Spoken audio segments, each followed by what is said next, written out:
이 새벽에 온라인으로 예배를 드리시는 모든 성도님들 환영하고 축복합니다. 제가 기도하고 말씀 나누도록 하겠습니다. 사랑과 은혜가 풍성하신 하나님 아버지, 오늘도 귀한 생명 허락하여 주셔서 이른 아침 주님의 말씀으로 하루를 시작하게 하심을 감사드립니다. 주님, 저희들이 피곤한 마음, 쉬고 싶은 마음 뒤로하고 주님을 만나기 위하여 모였습니다.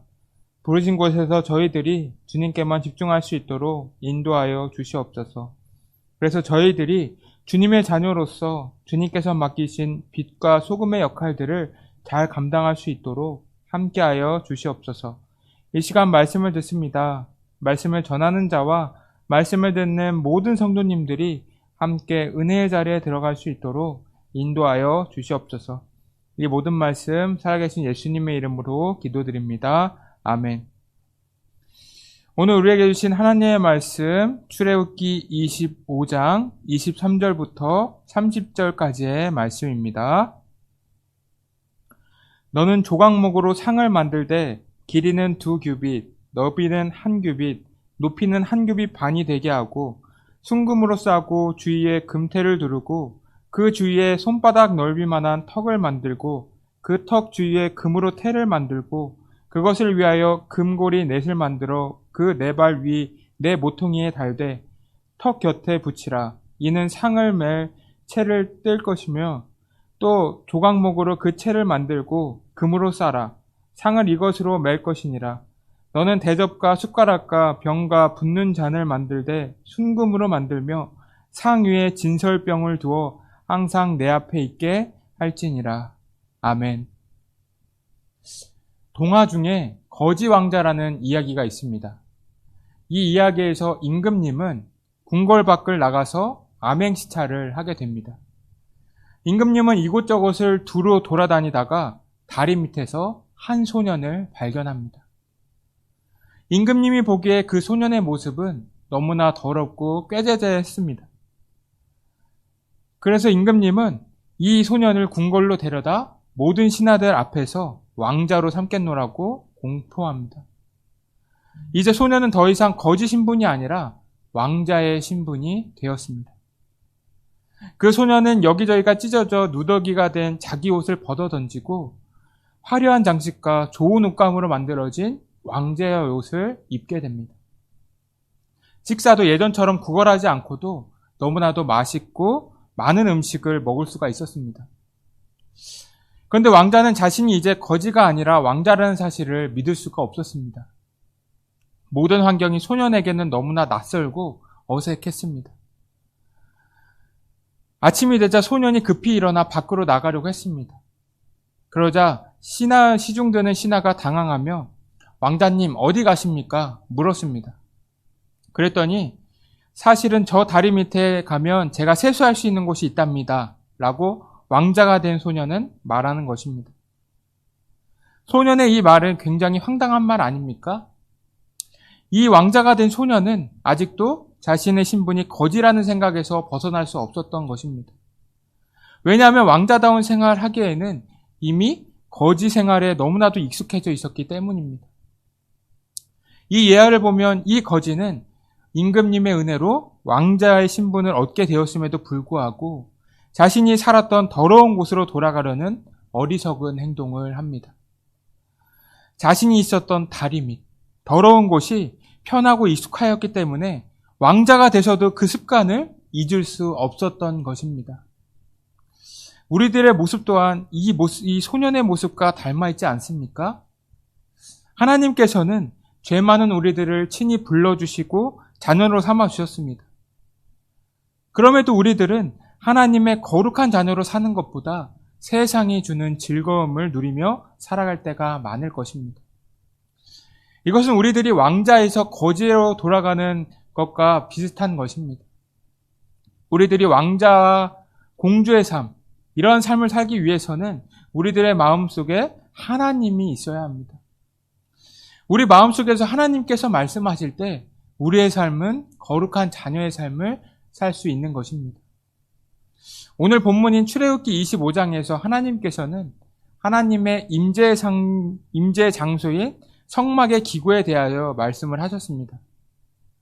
하나님께서는 지성소 안에 들어갈 증거계, 그리고 진설병을 두는 상, 순금 등잔대를 만들라고 명하셨습니다. 제가 성막 내부에 대한 설계도를 한번 보여드리도록 하겠습니다. 이 설계도를 보시면 증거계는 서쪽에 위치하였고 가장 안쪽인 지성소에 들어가 있습니다. 이 지성소는 대제사장만이 들어갈 수 있었습니다. 그리고 지성소 안을 나오면 번제를 드리는 분향단이 있고 이 양옆에는 떡상과 등잔대가 위치해 있는 것을 보실 수가 있습니다. 오늘은 분향단 오른쪽에 있는 떡상에 대하여 말씀을 나누어 보려고 합니다. 23절의 떡상은 조각목으로 만들게 되어 있습니다.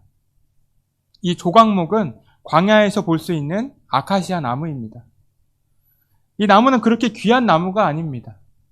척박한 광야에서 자라는 나무이기 때문에 멋이 있다거나 하지 않습니다. 볼품없이 생겼습니다.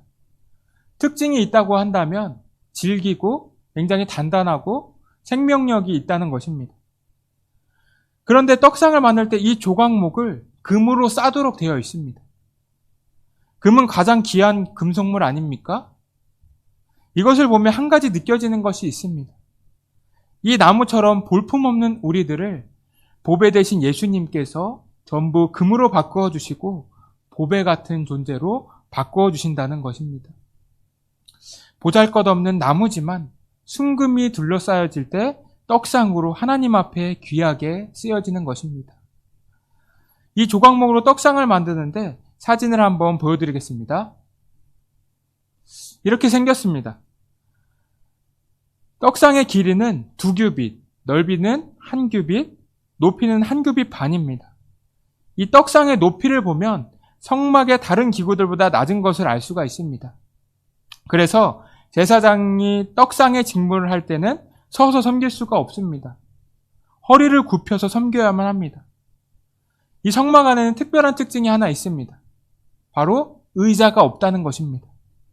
제사장은 무조건 서서 허리를 굽혀서 모든 직무를 수행해야 했습니다. 이것은 늘 겸손하게 주님 앞에 나아가라는 것입니다. 이 떡상 위에 진실되어 있는 떡은 양쪽에 6개씩 12개의 떡이 올려집니다. 이 떡에 대한 설명은 레위기에 자세히 나와 있습니다. 레위기 24장 9절을 읽어드리겠습니다. 이 떡은 아론과 그의 자손에게 돌리고 그들은 그것을 거룩한 곳에서 먹을지니 이는 여호와의 화제 중 그에게 돌리는 것으로서 지극히 거룩함이니라. 이는 영원한 규례니라. 이 떡은 방금 레위기에서 보았듯이 거룩한 곳에서 제사장들만이 먹을 수 있는 떡이었습니다. 구약에는 제사장이 따로 있었지만 오늘날의 제사장은 누구입니까? 바로 우리들입니다. 베드로전서에서 베드로는 너희는 택하신 족속이요 왕 같은 제사장들이요 라고 선포하였습니다. 그래서 우리는 제사장들입니다. 예수 그리스도를 통해 언제든지 하나님을 만날 수 있는 것입니다. 그렇다면 이 떡이 가진 의미는 무엇인지 아십니까? 바로 예수 그리스도입니다. 요한복음 6장 48절에서 51절을 보시면 이렇게 되어 있습니다. 내가 곧 새 영의 떡이니라. 너희 조상들은 광야에서 만나를 먹었어도 죽었거니와 이는 하늘에서 내려오는 떡이니 사람으로 하여금 먹고 죽지 아니하게 하는 것이니라. 나는 하늘에서 내려온 살아있는 떡이니 사람이 이 떡을 먹으면 영생하리라. 예수님께서는 자신을 생명의 떡이라고 말씀하셨습니다. 진설상 위의 떡은 사실상 하나님의 백성들을 위해서 이 땅에 생명의 떡으로 오실 예수님을 소개하고 있는 것입니다. 레위기에서는 이 떡을 어떻게 만드는지 더욱 자세하게 말합니다. 레위기 24장 5절입니다. 너는 고운 가루를 가져다가 떡 12개를 굽되 각 덩이를 10분의 2 에바로 하여, 이렇게 되어 있습니다. 만나가 하늘에서 내릴 때는 10분의 1 에바가 내렸습니다. 그런데 여기서 말하는 10분의 2 에바는 만나의 2배입니다. 하나님께서 우리의 구원을 위해서 더욱 풍성한 은혜를 준비하셨다는 것입니다. 그런데 더 중요한 것은 고운 가루를 가져다가 떡을 만든다는 것입니다. 이 고운 가루를 만드는 과정을 보면 이렇습니다. 밀을 가져다가 껍질을 벗기고 사람의 손에 의해서 으깨지고 부서지는 과정 속에서 고운 가루가 만들어지는 것입니다. 이 으깨고 부서지는 과정 없이는 고운 가루가 될 수가 없습니다. 그렇게 해서 만들어진 떡이 바로 이 진설병입니다. 이 고운 가루가 만들어지는 과정을 보면 우리는 예수님이 연상되지 않습니까? 우리 예수님께서도 육신의 몸을 입고 우리를 구원하시기 위해서 이 땅 가운데 오셨습니다. 그러나 사람들은 이러한 예수님을 폭행하고 침뱉고 조롱합니다. 끝내 예수님은 자기 몸을 찢어서 십자가에서 죽으십니다. 고운 가루처럼 되어버리신 것입니다. 이처럼 진설상의 떡은 예수님을 예표하는 그림과도 같습니다. 30절을 보시면 중요한 말씀이 하나 더 나옵니다. 진설병을 항상 내 앞에 있게 할지니라. 이렇게 되어 있습니다. 이 진설상은 계속 앞에 있어야 합니다. 이 진설상처럼 예수님은 어떤 때는 필요한 분이고 어떤 때는 필요 없는 분이 아니십니다. 하나님의 말씀 또한 마찬가지입니다. 하나님의 말씀이 어떤 때는 필요하고 어떤 때는 필요 없는 것이 아닙니다. 항상 내 앞에, 항상 내 옆에 있어야 하는 것입니다. 어떤 상황이나 어떤 경우라도 이 진설상 앞에 떡이 있어야 하듯이 우리 또한 어디에 있든 무슨 상황이든지 주님의 말씀이 내 앞에, 내 옆에 있어야 한다는 것입니다. 우리의 기준과 중심이 되어야 하는 것은 이 하나님의 말씀입니다. 지금은 비대면 상황 아닙니까? 굉장히 힘든 상황이지만 이러한 상황 속에서라도 항상 하나님의 말씀이 우리의 중심이 되어야 하고 늘 우리 앞에 있어야 하는 것입니다. 하나님의 말씀에 집중을 한다는 것, 이것은 결코 그리 쉬운 일은 아닙니다. 우리들은 상황에 따라 하나님의 말씀보다도 자신이 원하는 길을 선택할 때가 많이 있을 것입니다. 구약에서도 그 예를 찾아볼 수가 있습니다. 바로 나오미의 가정입니다. 나오미와 그의 가족은 베들레헴에 살고 있었습니다. 그런데 베들레헴에 흉년이 들게 되었습니다. 성경에 나타나는 흉년은 대부분 하나님의 징벌의 결과로 보는 경향들이 있습니다. 룻기 1장 1절에 사사가 통치했다고 되어 있는데 어떤 학자들은 사사시대의 우상숭배가 너무나도 극심해서 흉년이 든 것은 하나님께서 이스라엘에게 벌을 내린 것이라고 해석하기도 합니다. 이 나오미 가족은 흉년의 때에 베들레헴을 떠나서 모압 지방으로 이동하게 됩니다. 이 모압 지방은 가나안 땅이 아닙니다. 요단 동편에 있는 루벤 지파가 있는 지역과 가까운 곳입니다. 나오미 가족이 흉년으로 잠깐 피했다고도 볼 수 있지만 10년 동안 모압 지방에 거주했다는 것을 보면 흉년을 피하는 것이 아니라 완전히 가나안 땅을 떠난 것이었습니다. 그리고 모압 땅에서 두 아들이 결혼을 하였습니다. 이것 또한 하나님께서는 금지했던 일입니다. 민수기 36장 6절에서 9절을 보시면 모세가 다른 지파가 있는 곳으로 가는 것은 금하였고 자기의 조상의 지파에서만 아내를 찾으라고 말했습니다. 그렇기 때문에 하나님께서 주신 가나안 땅을 벗어난 것, 자신의 아들들이 이방 여인과 결혼한 것, 이 모든 상황을 본다면 나오미와 그녀의 가족은 하나님의 말씀을 마음의 중심으로 삼지 못하였던 것 같습니다. 나오미 가족은 하나님께서 말씀하시고 명령하신 것들을 지키지 못하였습니다. 후에 나오미의 남편과 두 아들은 모압 지방에서 죽게 되었습니다. 갑작스럽게 사랑하는 아들들을 잃어버린 나오미는 다시 베들레헴으로 돌아가게 됩니다. 그리고 자신을 나오미라 부르지 말고 마라라 부르라고 말합니다. 이 나오미라는 이름은 희락, 즉 즐거움이라는 뜻입니다. 그런데 자신의 가족들이 모두 죽자 자신을 마라, 즉 쓰다, 괴롭다라는 이름으로 바꾸어 버립니다.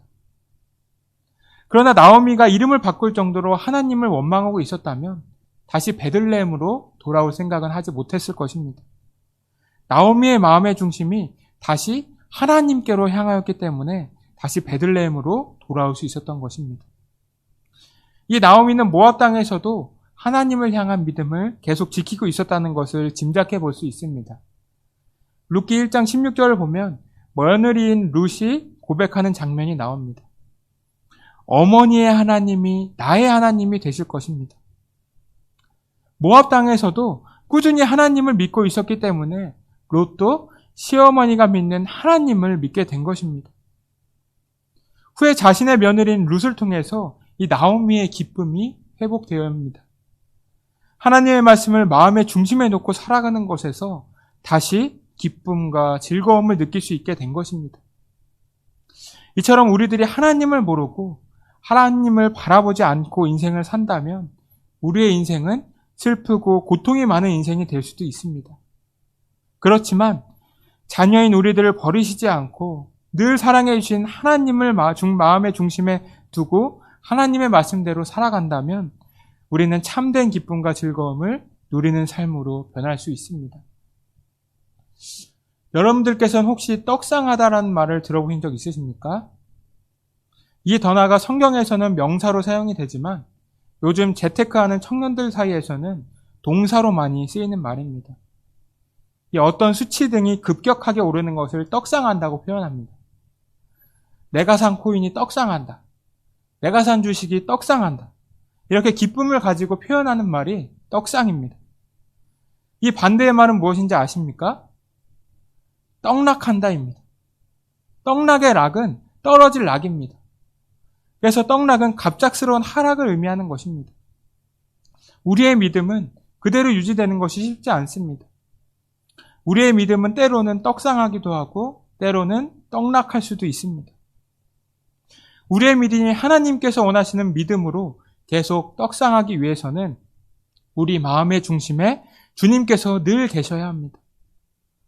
생명의 떡으로 오신 예수님을 생각하며 항상 그 자리에 있어야 하는 떡상을 기억하며 여러분들 또한 마음의 중심에 주님을 모시기 바랍니다.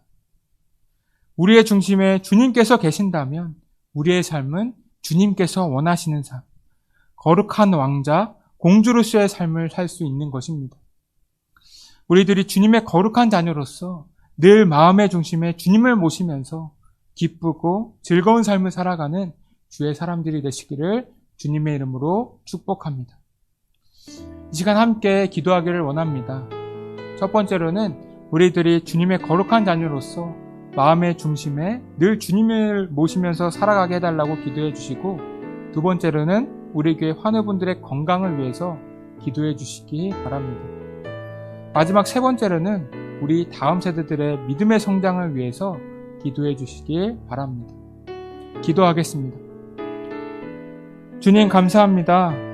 오늘도 귀한 시간을 허락하여 주셔서 주님의 말씀을 함께 나누게 하심을 감사드립니다. 주님, 저희가 오늘 떡상에 대하여 말씀을 나누었습니다. 주님께서는 우리에게 생명의 떡으로 오셨습니다. 저희들이 생명의 떡으로 오신 예수님을 기억하며 주님을 우리 마음의 중심에 우리 앞에 모시기 원합니다. 주님의 말씀에 늘 민감하게 하셔서 말씀이 떨어졌을 때 즉시 순종할 수 있는 온전한 그리스도인의 삶을 살 수 있도록 저희들과 함께하여 주시옵소서. 성령님께서 친히 저희들에게 간섭하여 주셔서 오늘 결단한 것을 세상에서 꼭 지키며 살아갈 수 있도록 붙들어 주시옵소서. 오늘 하루도 주님의 은혜 가운데 기쁨과 평안이 넘칠 수 있도록 저희들과 함께하여 주시옵소서. 이 모든 말씀 살아계신 예수님의 이름으로 기도드립니다. 아멘.